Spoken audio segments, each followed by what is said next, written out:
महामानव भारतरत्न डॉक्टर बाबासाहेब आंबेडकर यांना 69व्या महापरिनिर्वाण दिनानिमित्त डिजिटल मुंबई वार्तातर्फे विनम्र अभिवादन। इंसानियत की रोशनी गुम हो गई कहाँ, साये हैं आदमी के मगर आदमी कहाँ। माणुसकीचा प्रकाश कुठे लपलाय? इथे तर माणसाच्या फक्त सावल्याच दिसत आहेत, मग मनुष्य कुठे आहे?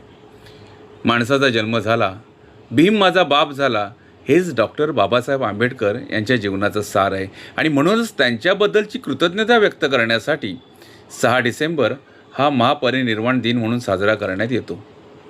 हिंदुस्थानात एक काळ असा होता, दलित समाजाला पशुची कळा प्राप्त झाली होती। असा भयंकर आणि माणुसकीला काळिमा फासणारा तो काळ होता। अशा वेळेस पददलितांना माणुसकीचे हक्क प्राप्त व्हावेत, त्यांना मनुष्यत्व प्राप्त व्हावे म्हणून डॉक्टर बाबासाहेब आंबेडकरांनी आपल्या भाषणातून क्षुद्रपूर्वी कोण होते अशा ग्रंथलेखनातून, मूकनायक, बहिष्कृत भारत, जनता आदी वृत्तपत्रातून आणि राज्यघटनेच्या अर्थात संविधानाच्या माध्यमातून सामाजिक, आर्थिक आणि राजकीय समानता आणली।